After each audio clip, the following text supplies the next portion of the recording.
Comfort feels safe. It whispers that you deserve a break, that you can wait until tomorrow, that small pleasures are harmless.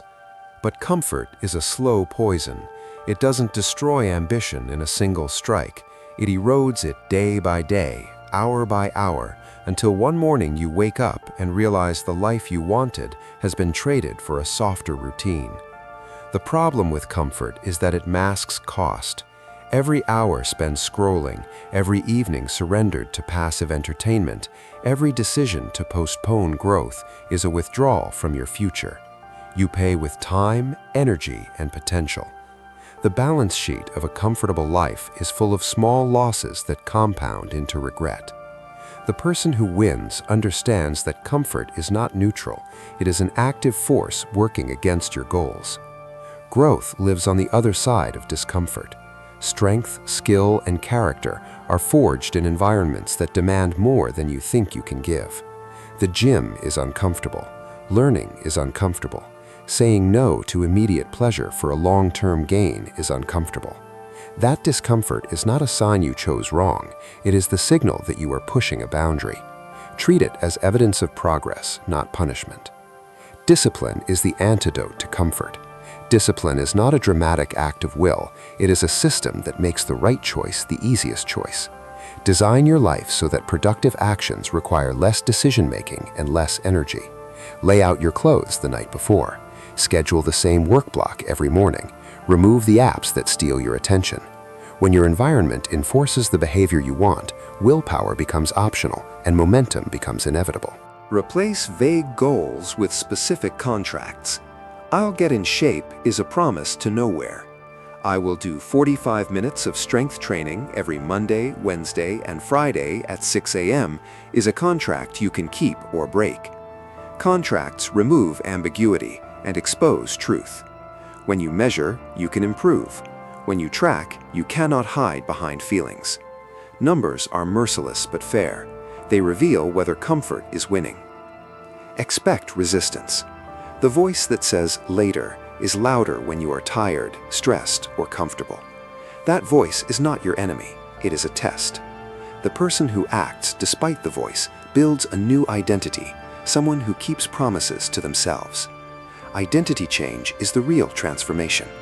When you become the kind of person who chooses discomfort for long-term gain, the choices become easier and the results follow. Be ruthless with distractions. Distraction is comfort's most effective tool. It offers low-cost pleasure with no progress.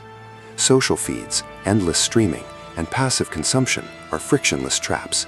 Create boundaries, set strict work windows, use single tasking, and schedule deliberate rest.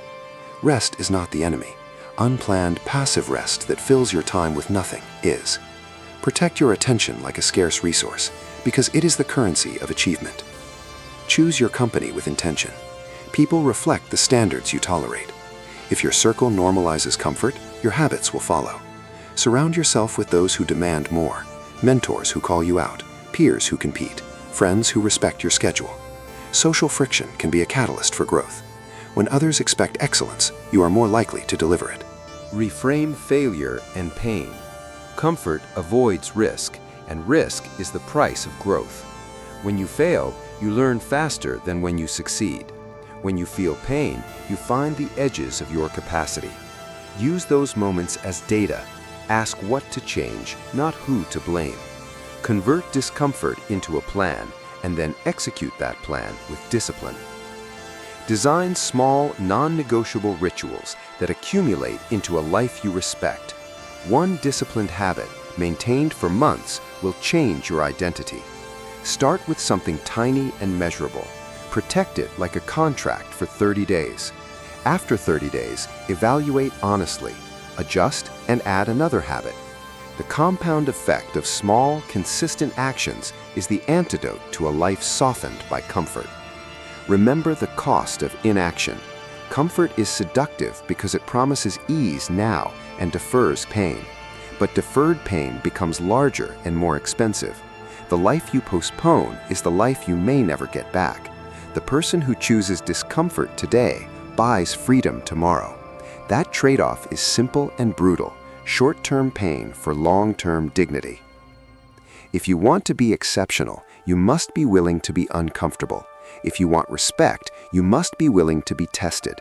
Comfort will always be available. Greatness will not. Choose the harder path that leads to results. Protect your time, guard your attention, and build systems that make the right choice the default. The moment you stop letting comfort decide your future is the moment you begin to live on purpose. Look at the person in the mirror and ask, am I protecting my future or stealing from it? The answer determines everything.